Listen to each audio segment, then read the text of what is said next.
re-bienvenue à vous toutes et tous.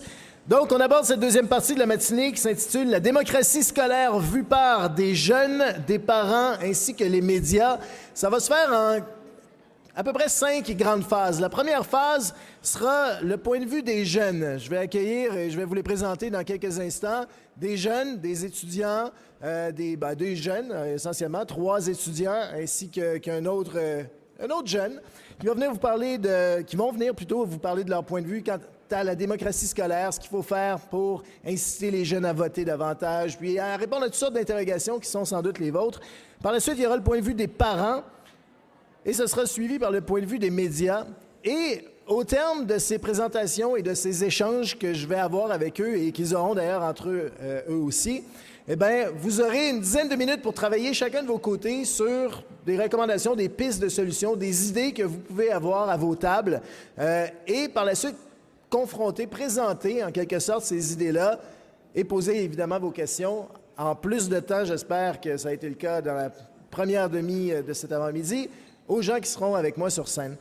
Et ça va nous mener ça au lunch au lunch qui devrait avoir lieu donc vers midi. Donc, la première partie, je vous l'annonçais, est le point de vue des jeunes à l'égard de la démocratie scolaire. Je vais inviter dès à présent 4 jeunes que je vous présente brièvement à monter sur scène avec moi, puis vous les applaudirez une fois qu'ils seront tous sur scène. J'accueille d'abord Paul Saint-Pierre Plamondon, qui est le président d'une organisation qui s'appelle Génération d'idées, que vous connaissez certainement, ainsi que 3 étudiants. Écoutez, on peut applaudir tout de suite. Bravo. Et se joindront à lui 3 étudiants.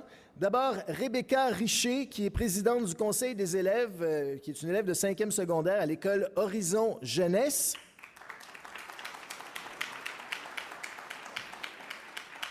Bonjour Rebecca. Elle sera suivie de M. Steve Maltais, qui est élève au secteur de la formation professionnelle au Centre polymécanique de Laval.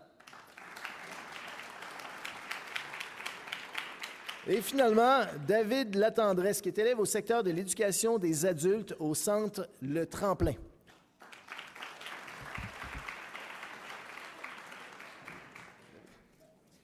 Donc, vous avez ici devant vous 4 jeunes. Alors, c'est correct, moi, enfin. On me dit toujours que les jeunes ne savent plus porter la cravate, mais visiblement, je pense que il y a juste moi qui ne le sais pas. Puis je suis plus jeune. Donc, ça se termine là. Donc, les questions qu'on va aborder ensemble, puis bon, ça va se faire sous forme d'échange pour à peu près une quinzaine de minutes. La question, globalement, qu'on pourrait poser, et que j'imagine qui est certainement la vôtre autant que la mienne, de casser les jeunes? Non, c'est pas vrai. Les jeunes... La démocratie scolaire, on entend souvent parler que les jeunes sont moins accrochés à la démocratie, ils n'ont jamais aussi peu voté que dans l'histoire de la démocratie, peut-être. Vous êtes tous les 3, tous les 4, visiblement très, très impliqués dans le milieu politique, dans le milieu social, dans vos communautés, visiblement. Qu'est-ce qui fait que vous êtes différent des autres, si c'est le cas? C'est quoi le gène que vous avez qu'on devrait transplanter à tous les autres jeunes, finalement? Qui veut débuter? Oui? Je pense qu'il n'y a pas de gêne. Il y a simplement une question d'expliquer c'est quoi la démocratie puis ça sert à quoi. Ça rejoint un peu les interventions qui ont eu lieu un peu plus tôt, mais il y a toujours une tension dans Génération d'idées. Puis moi, je me confesse, je ne suis pas si jeune que ça. En fait, je viens d'être trop vieux pour ma propre organisation qui regroupe les 20 à 35 ans, mais j'ai quand même passé 6 ans à mobiliser des jeunes au nom de la démocratie avec la valeur du service démocratique. Puis pour répondre à ta question, c'est qu'il faut que tu énonces que c'est important, la démocratie, puis que tu expliques pourquoi. Puis l'explication est très simple, c'est que plusieurs têtes valent mieux qu'une. Puis c'est complexe, la démocratie, parce que ça prend du temps, il faut être patient, il faut écouter d'autres personnes, il y a des comités, mais ça vaut mieux qu'une seule personne qui dit « moi, je l'ai l'affaire ». En fait, il y a toujours quelqu'un pour proposer un système plus efficace. C'est-à-dire, si je suis seul à décider, vous allez voir, ça va déménager, puis j'ai toutes les solutions. Mais l'expérience de l'humanité nous fait voir que ce type de dictateur ou de façon unilatérale d'agir crée souvent des mauvaises décisions, que tu es mieux de consulter les gens. Puis dans le cadre de la démocratie scolaire, il me semble que c'est la même explication. C'est que si des parents, des intervenants, des gens qui ont à cœur le milieu s'impliquent et donnent chacun leur opinion, bien, tu obtiens des meilleures décisions, puis tu as de meilleurs résultats que si tu as quelques personnes en vase clos qui font ce qu'ils veulent. C'est également un excellent outil contre la corruption ou d'autres problèmes, la démocratie. Mais ce n'est pas un gêne pour répondre à ta question, c'est strictement de l'expliquer et dire « moi, j'ai cette valeur-là, toi, est-ce que tu as cette valeur-là? » et d'expliquer pourquoi cette valeur-là vaut la peine. Et c'est comme ça qu'on peut mobiliser après. Donc, sans que ce soit un gêne, c'est juste que vous avez mieux compris ça que les autres. Est-ce qu'on pourrait résumer ça de cette façon-là, peut-être, Rebecca? OK. Je crois tout d'abord que c'est une question de vision.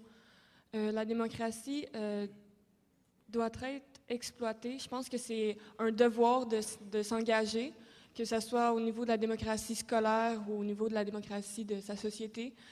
Je crois que cette vision-là n'est pas partagée dans les écoles secondaires. Je représente, dans mon cas, je suis dans une école secondaire. Je crois que les jeunes devraient être davantage sensibilisés. Ils devraient savoir les impacts que leur engagement a dans leur entourage. Je pense que c'est ça qui manque pour qu'ils s'engagent dans leurs écoles. David? De prime abord, je vais reprendre les paroles de M. Pelletier. Je pense qu'au départ, je me suis impliqué dans la démocratie scolaire par intérêt de développer mes compétences, par curiosité. Je suis quelqu'un d'impulsif, on m'a proposé « Oh ouais, let's go, j'embarque ». Puis de fil en aiguille, ça fait 2 ans que je suis dans le comité, puis je m'implique, ça se développe de plus en plus. Je suis rentré dans le comité de la commission scolaire par après. Donc, je pense que du départ, il n'y avait rien d'autre qu'un peu de curiosité, d'impulsivité. Let's go, je me lance, j'ai envie d'essayer. Puis je pense que c'est à la portée de n'importe qui. Je n'ai pas rien de spécial ou de gêne magique. C'est juste un peu de curiosité. On est... pour reprendre peut-être un peu les propos de tout à l'heure, Paul, mais on est au Québec, on entend souvent parler, on est un peu une culture de gérants d'estrade. Hein. Il y a beaucoup de gérants dans les estrades, mais il n'y en a pas beaucoup qui finalement descendent sur la patinoire ou en tout cas à côté de la patinoire pour donner les instructions, faire le métier de gérant. Est-ce que vous me suivez? Qu'est-ce qui fait qu'on est comme ça? Est-ce que dans la démocratie scolaire, dans ce que vous vivez, vous, dans vos écoles, puis dans vos milieux, est-ce que c'est ce que vous vivez? Vous vivez également? Les gens ont tous des idées, mais il y en a très peu qui sentent l'appel d'aller prendre le micro, puis d'en parler à tout le monde, puis d'essayer de sensibiliser les gens? Dans mon cas, je me suis senti impliqué. La direction de l'école, formation professionnelle, a dit, bon, on a besoin de créer un comité d'élèves, on a besoin de représentants à la commission scolaire pour que vous fassiez entendre. Donc, j'ai fait, OK, je suis curieux, je vais ajouter une flèche à mon arc.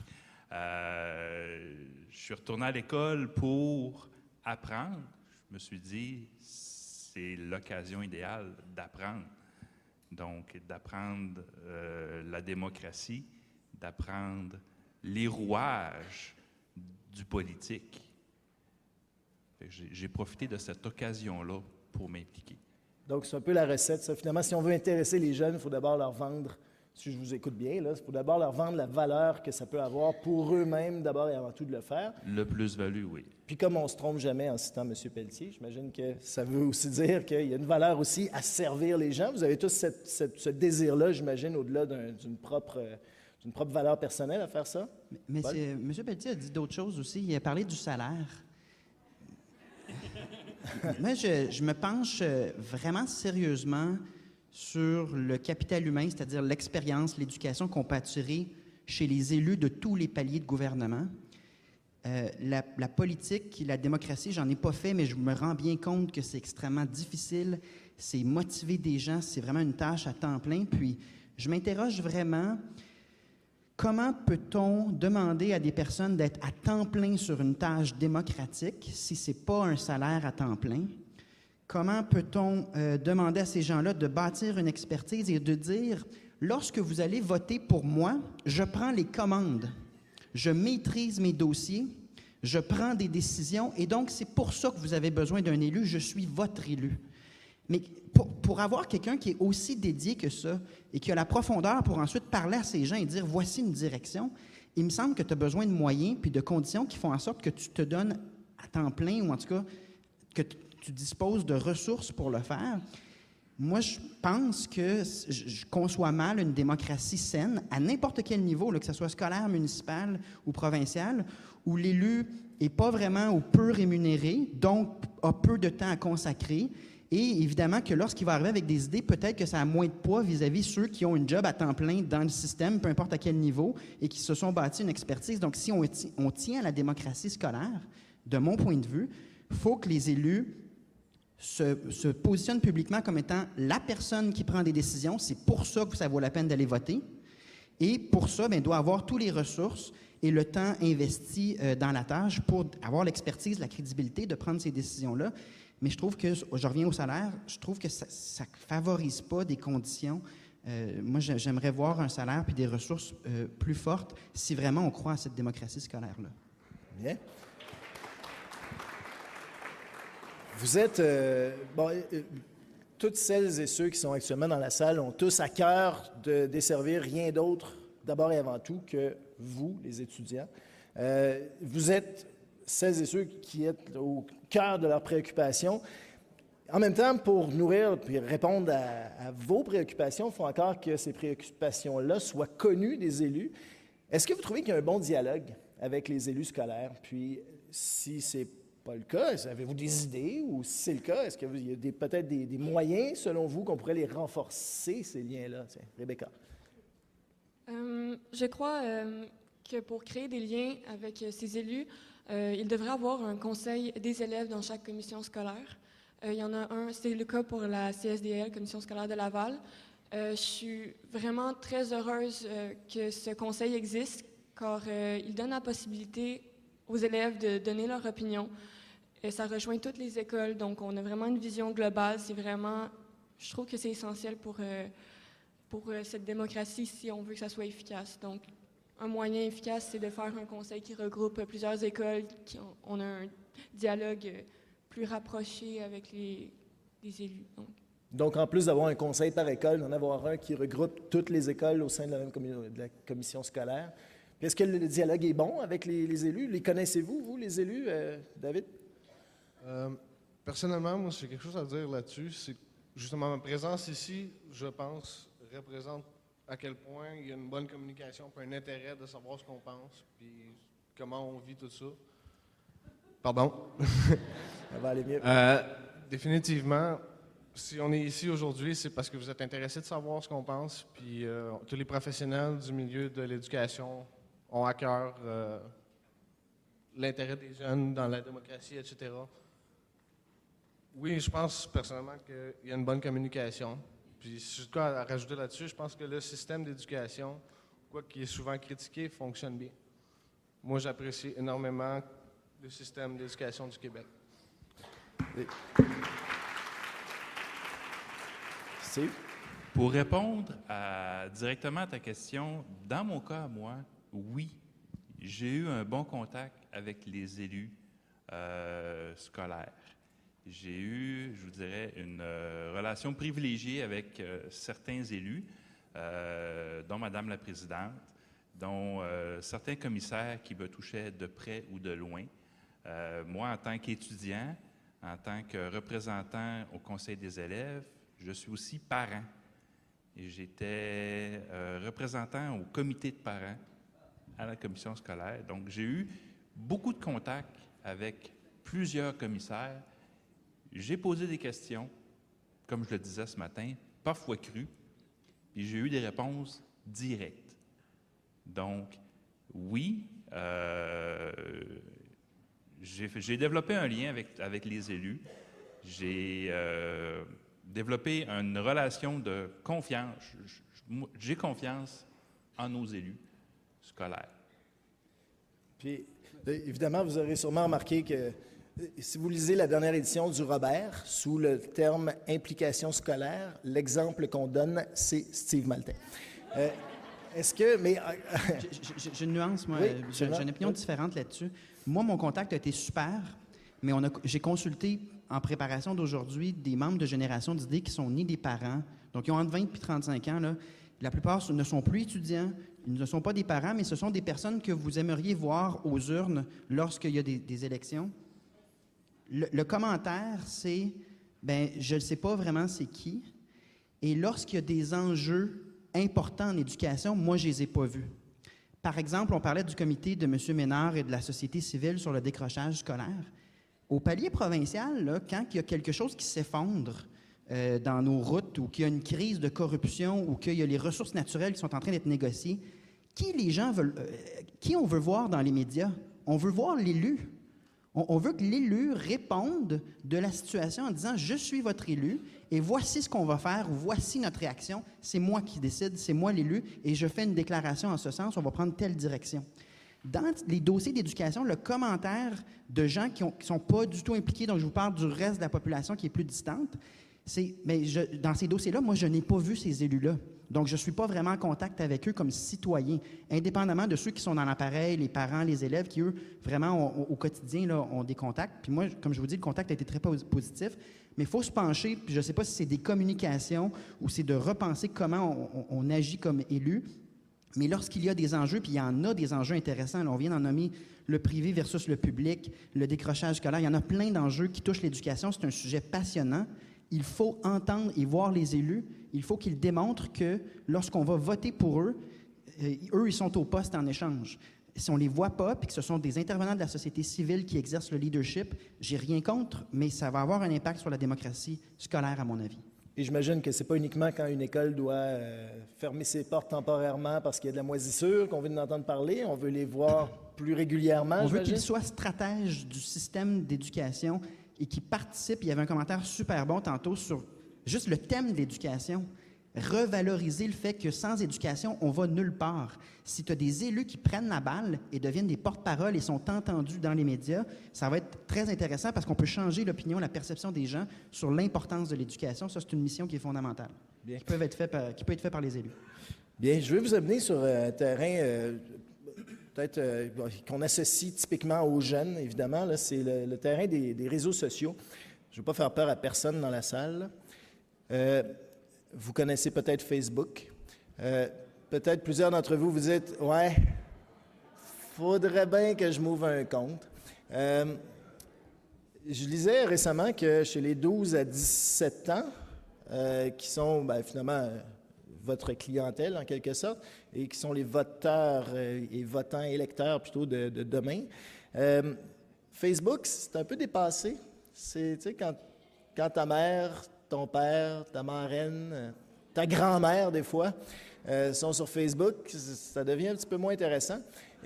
Et si vous croyez que Twitter, avec ses 144 caractères, était limitatif, tu sais, dans ta capacité à passer des messages, bien, sachez que chez les 12 à 17 ans, le réseau social qui est en plus forte croissance et qui devient rapidement le numéro 1, c'est Instagram, où vous ne pouvez faire autre chose que de publier des photos. Donc, si le délai d'attention était déjà rapetissé pas mal, bien imaginez où est-ce qu'il s'en va. Est-ce que c'est compatible, ça, avec la démocratie, qu'elle soit scolaire ou à l'échelle, à d'autres échelles? Est-ce qu'on en est rendu, comme jeune, à avoir, encore une fois, vous me pardonnerez le chinois, là, un attention span qui se limite à une photographie? Puis est-ce que ça sert la démocratie, ça? Rebecca. Pourquoi il y a peu de jeunes qui s'impliquent dans leur démocratie scolaire? C'est qu'ils n'ont pas l'intérêt, leur curiosité n'est pas piquée par ce domaine-là. Donc, c'est un moyen pour piquer la curiosité des jeunes. Ça fait un petit pop, ça pique la curiosité, mais je pense pas que ça les accroche tant que ça parce que justement, il n'y a pas de contenu. Donc, ça leur fait réfléchir pendant quelques secondes. Ça finit là quand ils changent de page, selon moi. Donc, ça peut être un teaser pour les amener Exactement. à autre chose? Mais par contre, s'il y a des liens raccrochés à ça, peut-être que, oui, il y a des chances qu'ils aillent voir les liens. Mais d'après moi, c'est vraiment pour accrocher les jeunes à la démocratie, c'est vraiment dans les écoles. la valoriser davantage dans les écoles, le sensibiliser dans les écoles. D'après moi, s'ils ne s'impliquent pas à la base dans la démocratie scolaire, comment ils peuvent s'impliquer dans la démocratie de leur société? Je trouve qu'il y a un problème à ce niveau-là. Bien. Steve? L'idée d'Instagram, c'est des images. Quand on dit une image vaut 1000 mots, c'est pas toujours vrai. Comment faire passer une idée ou un point de vue juste avec une image?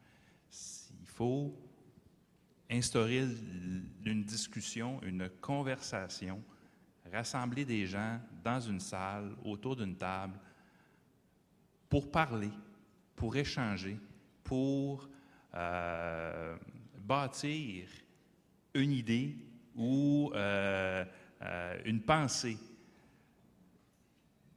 140 caractères, j'ai pas Twitter, c'est court, c'est à peine une phrase.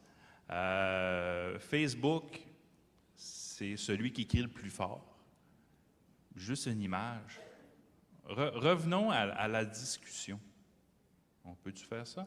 C'est-tu possible? Est-ce que c'est pas ça que les réseaux sociaux permettent, justement? Paul? Je pense que la question qu'il y a toujours en démocratie, particulièrement chez les jeunes, moi en tout cas c'est une question qui me revenait tout le temps, c'est à quoi ça sert? Si je te donne de mon temps, ça va servir à quoi? Puis ça prend une réponse pour mobiliser. Puis à ce moment-là, moi je pense qu'on met trop d'emphase sur Twitter puis sur les médias sociaux. Les gens n'ont pas changé tant que ça. L'humanité ne s'est pas transformée de A à Z. Lorsqu'il y a de l'émotion puis il y a quelque chose qui vaut la peine d'être fait, les gens y en ont du temps. Le nombre d'heures dans une journée n'a pas changé. Et les gens vont choisir de s'impliquer lorsqu'ils se sentent interpellés, lorsqu'on génère de l'émotion parce qu'ils se sentent partie à quelque chose d'utile. Et la journée qu'on leur dit « oui, ça sert à quelque chose, implique-toi parce que on va faire telle chose qui est utile », il y en a des gens qui veulent s'impliquer, puis il y a plusieurs projets chez les 20-35 ans qui démontrent qu'il y en a qui veulent s'impliquer et qui ont du temps. Bien. On va poursuivre la discussion maintenant. Je vais inviter un autre groupe à se joindre à la discussion, qui est un groupe de parents, en fait. Donc, 3 parents, plus particulièrement. Donc, j'inviterai à se joindre à nos jeunes. D'abord, Éric Oziel, qui est président du conseil d'établissement à l'école alternative L'Envol, à la commission scolaire Laval.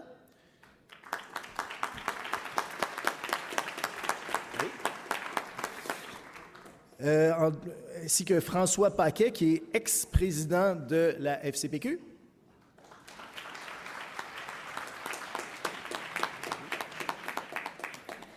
Ainsi que Lise Guénard, qui est présidente du comité de parents à la commission scolaire de la région de Sherbrooke.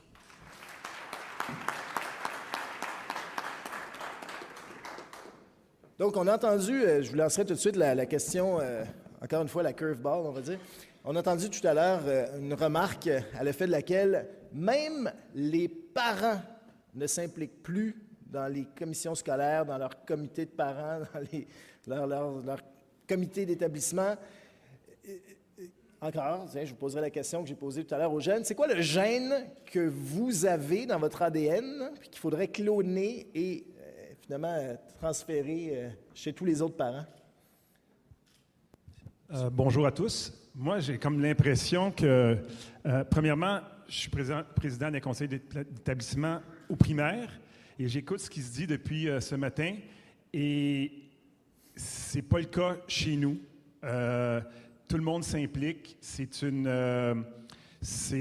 pas une obligation, mais c'est quelque chose qui est demandé quand les parents choisissent notre école. Alors, j'écoute ce qui se dit. Il y a beaucoup de pistes de solutions et c'est pas la réalité chez nous. Donc, c'est possible. Je ne sais pas si le modèle chez nous s'exporte. C'est une école alternative, publique, je tiens à le préciser, à la commission scolaire de Laval. Les parents viennent à une soirée d'information au mois de janvier. On explique quel est le projet de notre école. On y répond aux questions. Les gens ont quelques jours après pour décider si ils veulent participer à la loterie parce que sur 20 ou 30 places qu'on a à chaque année, il y a souvent 70, 80, 90 demandes de parents qui veulent se joindre à cette école. Et nous, on ne choisit pas parce qu'on croit, et pas moi, mais les gens qui étaient là bien avant moi, ont décidé que qui choisit exclut. Donc, on fait une loterie. On pige au sort les gens qui doivent rentrer à l'école. Une fois que ces gens-là sont pigés, on leur explique les grandes lignes. Il y a deux choses de base. L'implication parentale. On parle de démocratie scolaire. Pour moi, démocratie, je ne sais pas ce que ça veut dire. J'aime mieux le mot implication. Ça veut dire donner, ça veut dire un don de soi. Alors, les gens doivent s'impliquer 3 heures par mois, famille. On ne comptabilise pas, on n'est pas à regarder qui vient, qui ne vient pas. On le demande. Et on demande de venir aux 2 assemblées générales, une au mois de juin ou une au mois de septembre. On est une petite école de 285-290 élèves à peu près, dépendamment des années. Et on a au-dessus de 200 personnes à chaque assemblée générale. Donc, le but, ce n'était pas de créer des applaudissements. Le but, c'est que chez nous, ça fonctionne. Mais pour moi, la base de tout ça, c'est le focus est mis sur l'élève, sur l'enfant. Et j'entends beaucoup de choses ici aujourd'hui d'adultes, d'élus, d'acquis, de pouvoir. Et je pense qu'il faut continuer à garder en tête, je suis là, on est là pour les enfants. C'est pas la même réalité. On parle de secondaire, on parle de gens, d'élèves plus âgés. Moi, je parle de primaire. Mais voici un modèle qui fonctionne. Je ne sais pas si c'est exportable. Je dis ça avec humilité. Je ne sais pas si c'est exportable, mais c'est le modèle chez nous. Donc, le fait d'avoir aussi un engagement, j'imagine que les parents qui, à la base, veulent aller activement participer à cette loterie que vous avez, à la base, ce sont des parents qui ont ce fameux gène-là, qu'on cherche peut-être à exporter. Mais est-ce que c'est la même chose partout? Est-ce que tous les parents ont ce gène-là, disons, appelons les choses comme ça? Bien, rapidement, je pense que tous les parents ont le gène de vouloir le bien de son enfant en premier. Ouais. OK? Ça, c'est légitime. Après ça, l'implication, nous autres, on le demande, on ne l'exige pas, on le demande. Il y a des parents qui rentrent à notre école et qui ne s'impliquent jamais. Il y en a comme ça. Donc, ce gène-là, je pense que quand on découvre que collectivement, on est plus fort. Moi, je dis toujours aux parents, quand tu viens en classe pour supporter le professeur, essaye de ne pas porter attention à ton enfant. Tu n'es pas là pour ton enfant, tu es là pour tous les enfants. C'est pas un exercice facile à faire. Quand tu arrives en maternelle et en première année, tu veux vraiment voir comment ton enfant interagit avec les autres.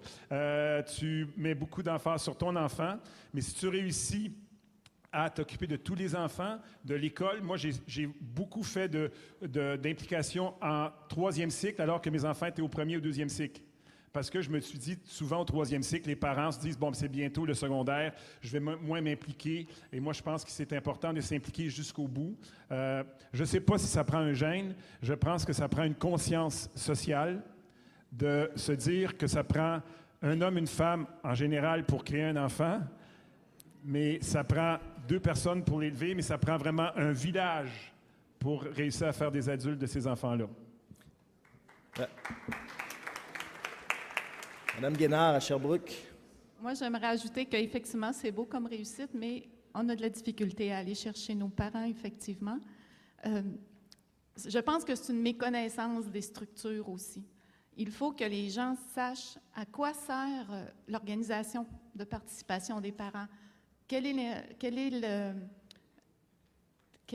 l'impact que ça a sur la vie étudiante de nos enfants? Le conseil d'établissement, qu'est-ce que ça apporte à nos enfants aussi? Le comité de parents aux commissions scolaires, qu'est-ce que ça a aussi comme impact au niveau des décisions qui se prennent pour nos enfants? Et vous croyez que c'est pas clair, ça? Non, c'est pas clair. Non, c'est pas clair parce que les parents qui arrivent en assemblée générale ont comme le sentiment de ne pas trop savoir dans quoi ils s'embarquent. Et leur première année est souvent une année de découverte, de savoir, bon, ben c'est quoi les ramifications, comment ça se passe, où sont nos décisions, où est-ce qu'on peut adopter, approuver, quels sont les dossiers sur lesquels on a un plus grand pouvoir ou sur lesquels on peut avoir des décisions qui sont très importantes à prendre et qui ont un impact direct sur l'enfant. Alors, la première année est un peu une année de découverte. C'est sûr que dans les commissions scolaires, on essaie de plus en plus d'avoir des séances de formation, mais c'est malheureusement pas tous les parents qui s'y inscrivent. On essaie de faire du recrutement, mais malheureusement, oui, on a de la difficulté à aller les chercher. Et quand un parent s'implique d'une façon très agressive, c'est souvent parce que leur enfant a une difficulté ou eux trouvent qu'il y a quelque chose qui va pas bien. Et là, ils disent, ben moi, je vais faire changer les choses. Puis là, oups, ils s'aperçoivent qu'il y a tout un mécanisme et que les autres parents sont peut-être pas d'accord avec ses positions et il part après son mandat de 2 ans. Donc, l'implication commence souvent, Par malheureusement... l'information. OK, mais souvent, malheureusement, par quelque chose de négatif, quelque chose qui vient Je piquer ne dirais au pas que vif, c'est la peut-être? majorité, Non? parce que je ne serais pas restée pendant 15 ans. Là. Tu sais, Qu'est-ce qui vous a amené à vous impliquer, vous, au départ? c'était naturel, Naturel? oui. Donc, vous C'est- avez ce gène, vous aussi? Non, qu'on c'est aimerait pas un exporter gène, partout? c'est une éducation. Non, mais c'est vrai, quand on a vu nos parents s'impliquer, qu'on les a toujours vus, puis mettre une emphase sur ton éducation, quand toi, tu arrives au niveau de ta vie adulte et avec l'éducation des tiens, tu refais un peu le même schéma. Là. Monsieur Paquet, chez vous? Ben, dans mon cas, moi aussi, mes parents s'impliquaient. Maintenant, je donne des conférences, j'offre de la formation pour la Fédération des comités de parents. Je l'ai faite dans une quinzaine de comités de parents cette année. Moi, je vais peut-être avoir une note discordante, mais je ne voudrais pas que ça soit pris comme ça, parce que moi, je suis un grand défenseur des commissions scolaires. Il y en a qui me connaissent ici. Ça m'a valu toutes sortes presque d'intimidation de certains partis politiques. Ce que j'entends dans des comités de parents que je rencontre, puis pour beaucoup, c'est des nouveaux parents qui s'impliquent. Un, c'est que, bon, le langage, c'est hermétique. Je pense qu'on s'attarde beaucoup trop à l'aspect légal de l'implication quand on est au conseil d'établissement. Il faut essayer de laisser ça de côté. Il faut les accueillir, les parents. Le premier pas, c'est à l'Assemblée générale. Puis il n'y a pas de publicité qui se fait sur les assemblées générales. Puis ça, c'est une grosse base d'élus pour les commissions scolaires, les parents. Si chaque parent allait voter aux élections scolaires, vous ne parleriez pas en tout de taux de participation. Mais comment on invite les parents à l'Assemblée générale puis à comprendre le système d'éducation, puis leur faire une petite présentation sur c'est quoi une école, c'est quoi une commission scolaire, ça serait le lieu idéal. Bien, on envoie une lettre, bien souvent au mois de juin, avec la liste des fournitures, un paquet d'autres, puis en bas, une petite phrase, « Assemblée générale, telle date ». Comment vous voulez attirer des parents comme ça? Moi, ça me dépasse. Puis c'est comme ça que vous allez assurer votre survie, avec l'implication des parents. Il y a des parents qui s'impliquent aussi, puis qui me disent, « Bien, on arrive, puis tout est marché d'avance. » C'est du rubber stamping, puis beaucoup abandonnent pour ça. Puis j'entends souvent que les comités de parents, les conseils d'établissement, c'est une pépinière pour devenir des élus scolaires par la suite. Bien, peut-être qu'on perd du très bon monde dans les premières années parce qu'on ne les informe pas sur c'est quoi que ça devrait être. On ne prend pas le temps de leur présenter les documents comme il faut, de les impliquer pour qu'ils se sentent des parties prenantes. José est au courant. On avait travaillé sur un schéma de partenariat renouvelé en éducation. Je peux vous dire que ça n'a pas progressé dans beaucoup de commissions scolaires. J'ai entendu parler de Côte-du-Sud, là où ça fonctionne à plein. Il y en a d'autres, je pense à CSSMI, il y a eu de l'amélioration. C'est ma commission scolaire, c'est pour ça que j'en parle. Mais je pense que vous avez un devoir en tant qu'élu, de vous rapprocher des parents. Moi, j'ai été impliqué pendant 20 ans. Des commissaires, là, dans des réunions de conseil d'établissement, là, j'en ai vu 3 en 20 ans. Peut-être que c'est pas de même chez vous, mais moi, j'en ai vu 3. Puis quand je demande à des parents, ils me disent un peu la même chose. Vous n'allez pas dans les écoles, vous ne discutez pas avec les parents impliqués. Il faut le faire, il faut sauver votre organisation. Il faut sauver la démocratie scolaire. J'y crois. Je me suis battu pour ça. Puis la preuve que c'est important, c'est quand on désire fermer une école ou quand il arrive un enjeu comme ça. Qu'est-ce que les parents font? Ils vont au conseil des commissaires. Fait que je pense qu'ils savent quelque part que ça a une utilité, la démocratie scolaire, mais ils ne comprennent pas le fonctionnement. Puis le moyen de les impliquer, c'est dès le primaire, aux assemblées générales, de rendre ça plus vivant. Puis oui, ça appartient aux parents d'organiser l'assemblée générale, mais la direction, qui est un employé de la commission scolaire, a son rôle à jouer là-dedans pour favoriser. Moi, je connais des directions d'école là, qui ont peur des parents. Moi, j'ai rencontré un avocat de la commission scolaire à un moment donné parce que la direction trouvait que je posais trop de questions. Mais c'est normal de poser des questions, puis vous devriez être heureux d'y répondre. Parce que vous faites une bonne job, il ne faut pas être gêné, puis il ne faut pas avoir peur des questions. J'aimerais vous poser une question, parce que vous abordez en fait la réponse à la question que je voulais vous poser. Parce que tout le monde ici dans la salle a un intérêt à travailler de concert avec les parents, il va sans dire, tout comme avec les jeunes d'ailleurs.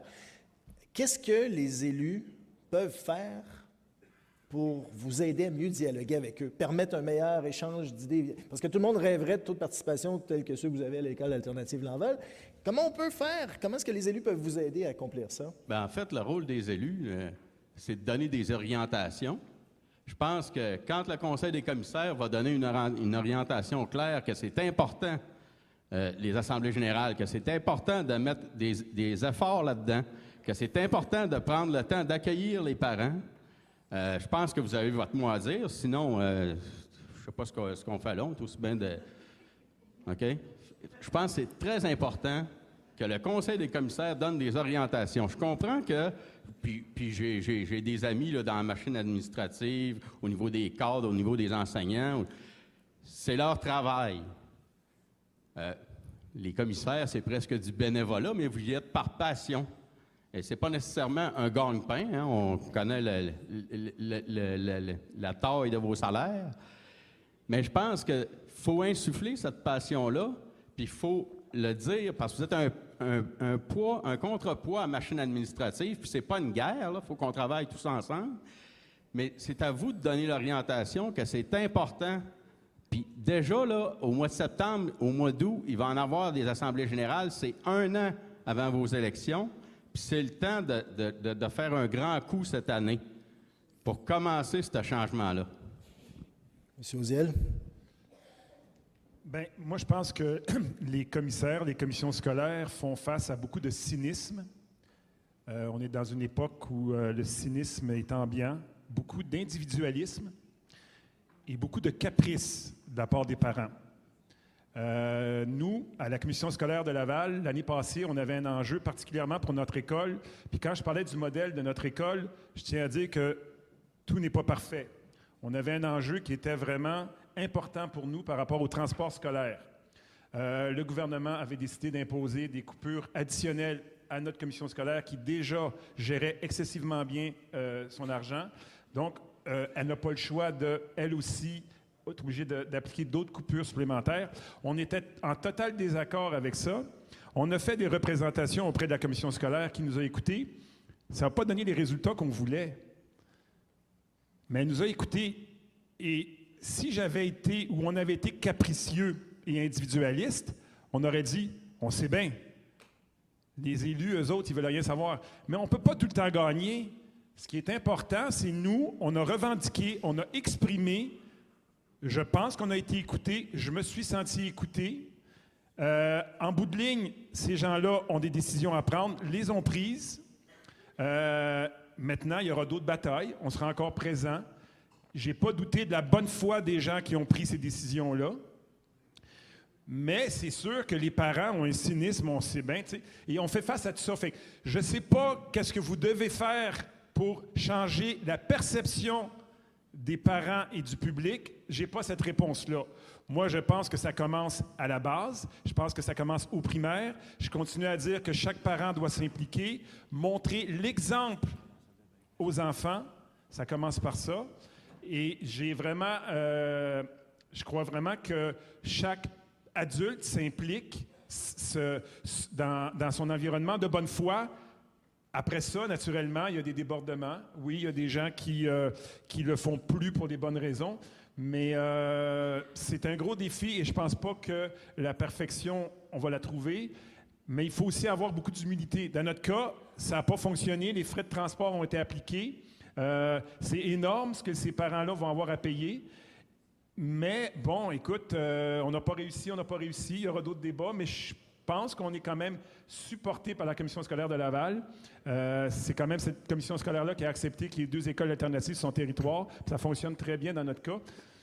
Mais Les élus ont tout un défi parce que moi, je pense que c'est une question de perception. Bien. Et brièvement, Mme Guénard, puis après, on poursuit la discussion sur un autre territoire. Non, ça va être réglé. Prenez un autre micro. OK. Alors, pour revenir à la question, Allô? Oui, OK. Prenez Alors, les deux. pour revenir à la question comment les élus peuvent nous aider, c'est surtout un travail d'équipe. C'est pas juste aux élus.